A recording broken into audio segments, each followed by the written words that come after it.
Ya, selamat malam Pak Nilo dan teman-teman yang saya hormati. Perkenalkan nama saya Brian Aprian, 240-227-4012. Pada kesempatan kali ini, saya akan mendemokan tentang jurnal yang saya buat, yaitu Upgrading Credit Scoring Assessment in Banking Using Artificial Intelligence, a Comparison Analysis. Oke, yang pertama itu adalah latar belakangnya. Latar belakang yang saya mengajukan ini karena saya ingin memajukan tempat saya bekerja saat ini, yaitu di perbankan, di mana saat ini kredit scoring yang digunakan masih menggunakan manual. Nah, saya ingin mengupdate kredit scoring yang ada di dalam tempat saya menjadi menggunakan artificial intelligence, di mana data-data semua kredit akan dimasukkan dan akan menampilkan hasil apakah dia diterima, ditolak, atau dipertimbangkan kreditnya.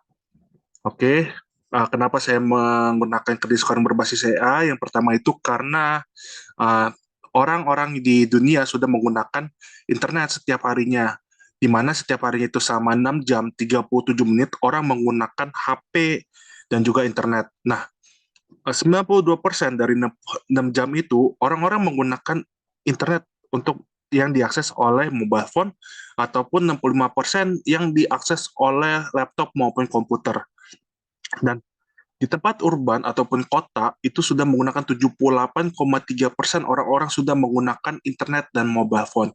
Nah, berarti penggunaan credit scoring berbasis teknologi baru itu sangat dibutuhkan untuk memberikan perbankan servis yang baru dan fitur-fitur baru untuk nasabah dapat menggunakannya.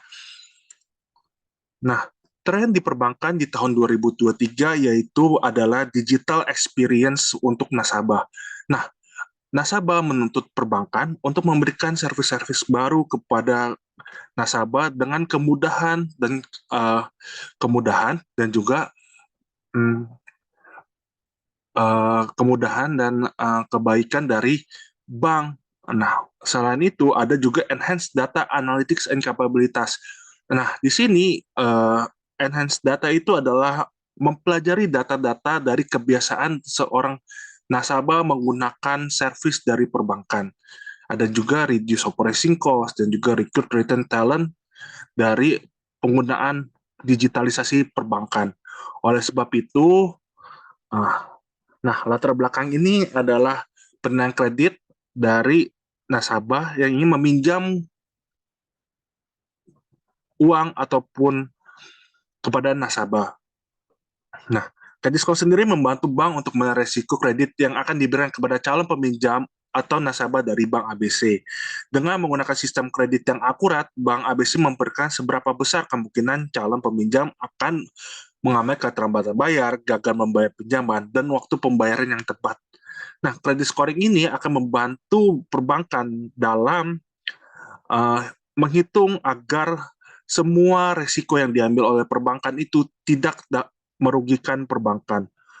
Nah, dengan adanya evaluasi ini, sebelum meminjamkan uang, nasabah diharapkan dapat membantu Bank ABC membuat keputusan pinjaman yang bijaksana dan mengurangi kemungkinan risiko kredit yang gagal. Nah, di sini kita dapat melihat pada catatan OJK per Oktober 2019, kredit scoring merupakan salah satu layanan yang dibutuhkan.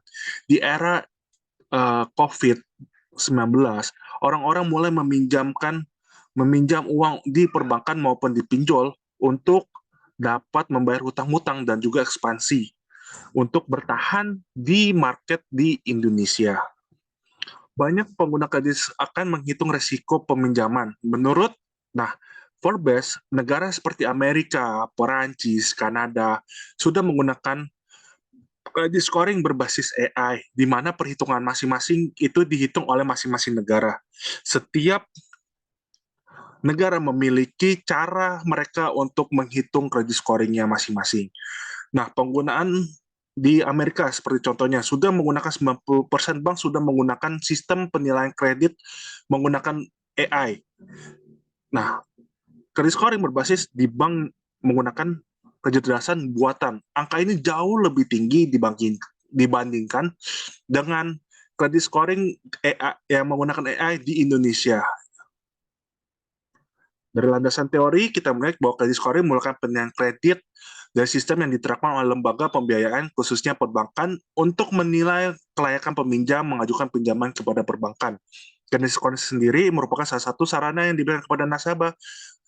Penilaian kredit merupakan bagian yang sangat penting dalam perbankan. Selain itu, penting untuk perbankan memberikan kredit kepada UMKM dan pemilik usaha dalam mendapatkan atau membangun usaha ataupun bertahan dari era digitalisasi dan juga dari COVID-19 ini. Nah, apa sih data mining? Data mining itu adalah pengumpulan data yang dibagi menjadi 7, yaitu ada pengelompokan data, ada juga klasifikasi, ada juga regresi, asosiasi, pendekatan anomali, dan juga visualisasi data. Machine learning. Machine learning ini yang bukan bagian dari kecerdasan buatan yang berfokus dalam pengembangan sistem komputer yang dapat belajar sendiri dari pengalaman data-data atau yang disebut dengan data historis. Tujuan utama dari machine learning adalah untuk memungkinkan komputer atau sistem untuk melakukan tugas tertentu secara otomatis tanpa harus secara eksplisit diprogram dengan aturan ataupun instruksi secara spesifik. Nah, machine learning ini adalah prepare the raw data, membangun data-data, dan melatih data-data, dan juga mendeploy kepada production, lalu mengembalikan data itu ke data raw, dan juga data itu akan terus dipelajari sehingga mendapatkan hasil yang maksimal. Nah, habis itu ada juga CRISP-DM, yaitu ada business understanding, data preparation, modeling, evaluation, dan deployment. Nah, di sini proses CRISP-DM ini memungkinkan seorang analis dalam mengetahui bisnisnya dan mengetahui data-data yang ada di dalam perbankan. Habis itu data disiapkan dan dimodeling, lalu dievaluasi dan akhirnya dideploy ke production. Nah, ini ada beberapa metode yang akan saya gunakan untuk perbandingan data. Yang pertama itu adalah metode random forest. Metode random forest merupakan salah satu algoritma machine learning yang sangat populer untuk melakukan klasifikasi dan regresi data. Algoritma ini masuk dalam kelompok ensemble learning yang berarti menggabungkan prediksi dari beberapa model untuk menghasilkan prediksi dari akhir yang akurat. Nah, metode random forest ini memiliki banyak sekali tree, di mana beberapa tree ini akan menghasilkan data yang akurat, lebih akurat dibandingkan dengan forestry yang menggunakan satu tree. Oleh sebab itu, random forest biasanya digunakan untuk mempelajari data-data yang lebih spesifik dan juga banyak. Metode naive Bayes. Naive Bayes merupakan salah satu algoritma pembelajaran yang digunakan untuk mengklasifikasi data. Native Bayes ini ditemukan oleh Thomas Bayes. Algoritma fokus pada pembelajaran dan memprediksi hasil dari data histori algoritma. Naive Bayes sendiri digunakan dalam membacakan masalah klasifikasi teks maupun dalam pengenalan pola ataupun gambar. Berikut adalah cara perhitungan dari metode Naive Bayes. Ada process probability sama dengan likelihood kali class prior probability dibagi dengan prediktor prior probability. Nah, berikutnya ada metode decision tree. Decision tree atau poin keputusan adalah salah satu algoritma yang digunakan untuk membuat keputusan berdasarkan seperangkat aturan atau kondisi yang dihasilkan dari analisa data. Dalam penilaian kredit, decision tree digunakan untuk membuat model yang dapat menilai risiko kredit peminjam berdasarkan faktor seperti poin keputusan, note, edge, road note, dan leaf notes. Nah, dari gambar ini kita melihat bahwa satu tree ini data-data ini akan dipelajari dari atas turun ke bawah. Nah, karena decision tree ini mirip dengan random forest, random forest itu merupakan bagian beberapa decision tree. Nah, sedangkan decision tree ini hanya belajar di dalam satu tree untuk menghasilkan data dan juga keakurasian yang tinggi. Metode deep learning. Deep learning adalah salah satu algoritma pembelajaran mesin yang memanfaatkan arsitektur jaringan saraf. Umumnya dikenal sebagai artificial neural network. Algoritma ini menggunakan lapisan untuk memodelkan dan mewakili data-data yang kompleks. Kita dapat melihat bahwa di samping gambar ada A, B, C. Maka semua data ini akan dipelajari dari A1 ke B1, B2, B3, dan B4, dan seterusnya. Dan A2 ke B1, B2, B3, dan 4. Setelah udah selesai di B, data itu akan dipelajari lagi, masuk ke dari B ke C. Misalnya B1 ke C1, C2, C3, dan C4. Sedangkan B2 masuk ke C1, C2, C3, dan C4. Metode ini akan terus berulang-ulang untuk mendapatkan keakurasian yang sangat tinggi. Nah, metode K-nearest neighbor. K-nearest neighbor atau yang disebut dengan clustering merupakan salah satu algoritma pembelajaran mesin yang dirancang untuk mengklasifikasi dan data regresi. K9 adalah pendekatan pembelajaran mesin yang diawasi di mana dipelajari berdasarkan cluster. Nah, kita melihat di samping kiri, data itu akan dibagi menjadi cluster 2, yaitu cluster A dan cluster B, di mana cluster A itu memiliki bintik merah seperti pada gambar, dan juga cluster B memiliki gambar seperti titik ungu, di mana cluster ini adalah pengelompokan data-data untuk mendapatkan hasil yang akurat. Pada gambar ini hanya menggunakan 2 dimensi, sedangkan metode nearest neighbor itu bisa sampai dengan 3 dimensi, di mana untuk mendapatkan hasil keakurasian yang tinggi. Nah, relevant research yang saya gunakan adalah comparison study credit scoring model, credit scoring using machine learning technique, dan juga artificial dan bank credit analysis review. Metodologi kerangka pikir yang saya gunakan adalah sebagai digambar, di mana pertama-tama seorang analis akan melakukan formulasi problem yang akan dipecahkan. Pertama itu melakukan proses data, melakukan proses yaitu seperti menuliskan apa saja yang harus dilakukan, lalu masuk ke data banking, di mana data banking ini akan di-gathering dan masukkan ke kris DM, di mana data itu akan dipelajari, di model, dan juga dimasukkan ke dalam metode-metode seperti deep learning, random forest, naive Bayes, k-nearest neighbor, dan juga decision tree. Nah, setelah itu kita akan mendapatkan keakurasian 5 keakurasian yang tertinggi yang mana dalam penggunaan metode ke dalam data-data yang disiapkan oleh perbankan. Pengumpulan data itu ada 2, saya menggunakan populasi dan sampel, dan juga klasifikasi sampel. Proses data mining. Dalam business understanding bertujuan untuk berfokus pada klarifikasi masalah bisnis dan fokus pada tujuan proyek.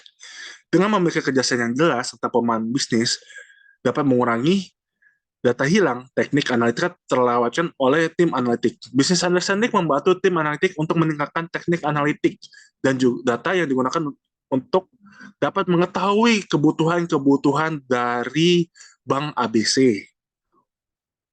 Data understanding berfokus bagaimana penulis akan mengelola data dalam pengajuan sektor UMKM yang dibutuhkan menjadi dasar proses simulasi kredit berdasarkan machine learning. Dari hasil yang saya tarik adalah berikut. Nah, ini adalah contoh rapid miner. Rapid miner ini saya gunakan untuk melakukan keakurasian data. Pertama itu data akan dimasukkan dalam bentuk file, masuk ke dalam retrieve data, lalu mengganti data-data kosong atau null.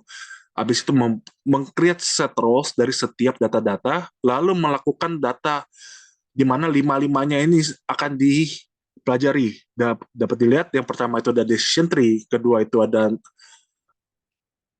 naive Bayes, ada juga random forest, ada deep learning, dan juga ada KNN atau yang disebut clustering. Dari hasil naive Bayes, kita dapat melihat bahwa keakurasian data yang diberikan adalah 68,13%, di mana data itu memiliki data ditolak, dipertingkan, dan diterima. Nah, keakurasian dari naive Bayes ini adalah 68,13%. Nah, performa dari decision tree adalah 99,66%, di mana akurasi ini dapat berdasarkan data yang ditolak, dipertimbangkan, dan diterima. Lanjut ke k-nearest neighbor. K-nearest neighbor memiliki keakurasian 49,19%, di mana data-data yang diberikan oleh Bank ABC itu tidak sesuai dengan k-nearest neighbor atau clustering. Masuk ke deep learning. Deep learning memiliki keakurasian 94,72%. Yang paling tinggi adalah metode dari random forest yang memiliki 99,80%. Oleh sebab itu, dalam jurnal ini, saya menggunakan metode random forest dalam membangun website credit scoring berbasis AI menggunakan metode random forest. Berikut ini adalah hasil Python yang saya gunakan. Pertama itu saya akan membuat random forest classifier di mana estimatornya itu ada 100 dan di mana 100 itu ada pohon tree dan juga ada random set sebanyak 42. Dan ada probabilitas seperti 2, 0, 1 yaitu 2 itu sebagai accepted, 0 itu sebagai rejected, dan 1 itu sebagai considered. Nah, dari hasil salah satu Python yang saya gunakan, hasilnya itu sebagai berikut. Probabilitas di accept itu adalah 0,31124, yang berarti 31%. Consider probability adalah 0,252906 atau 25%, 2906%. Dan juga ada reject probability yaitu 0,43587 atau yang kita 43%, 43,587. Dari ketiga ini, saya dapat diketahui bahwa salah satu data ini merupakan reject probability. Tapi hasil ini belum menentukan bahwa 100% data dari nasabah ini adalah reject. Nah, berikut ini adalah hasil dari random forest yang saya gunakan. Sebagai contoh, saya hanya menggunakan 3 random forest. Yang pertama, random forest dapat dilihat bahwa setiap tree itu berbeda-beda, di mana tree pertama itu kita melihat bahwa dia lebih ke arah standar tengah, di mana random forest 2 akan merucut ke tengah dan juga random forest 3 merucut ke arah kanan. Di mana kiri, kanan, atau tengah ini merupakan data-data dari perbankan itu sendiri. Seperti apa saja yang mengefek hasil dari rejected probabilitas. Dari kesimpulan itu ada 3 langkah, yaitu meningkatkan akurasi kredit, dan paper system, dan menggunakan analisa data yang lebih baik. Nah, selama ini kan kita menggunakan data historis, maka diperlukan data penambahan metode 5C untuk dapat memberikan um, tambahan untuk memberikan tambahan kepada nasabah, penilaian nasabah. Dengan adanya 5C ini diharapkan tidak semua berdasarkan hanya data historis, tetapi juga dari kemampuan seorang kreditur melakukan kredit di perbankan. Selain itu, karena data ini menggunakan kami perbankan menggunakan .NET, maka kita harapkan bahwa .NET dan SQL ini dapat di-upgrade ke lebih tinggi atau .NET 4.8 dan juga SQL ke 2022. Oleh karena pembaruan ini membantu perusahaan meningkatkan efisiensi dan kualitas layanan. Referensi yang saya gunakan sebagai berikut. Mungkin ini presentasi dari saya. Mungkin saya akan menjelaskan tentang jurnal yang akan saya sharing. Nah, ini tidak jauh berbeda. Ini yang coba saya buat, yaitu upgrading credit scoring assessment in banking using artificial intelligence. Saya Brian Aprian dan juga Bu Elvinda sebagai pembimbing saya, di mana credit scoring ini memberikan perbandingan data dari perbandingan data, ya. Kita lihat ada random forest, ada nearest neighbor, ada naive Bayes, ada decision tree algorithm, dan juga ada research framework yang saya gunakan, ada data collection, ada finding rapid miner, ada juga accuracy dari masing-masing metode, dan juga hasil dari um, Python, dan juga hasil dari random forest. Ini saya sudah mengikuti dari IEE. Mungkin sekian presentasi dari saya. Moga-moga ini dapat membantu di kedepannya. Terima kasih. Selamat malam.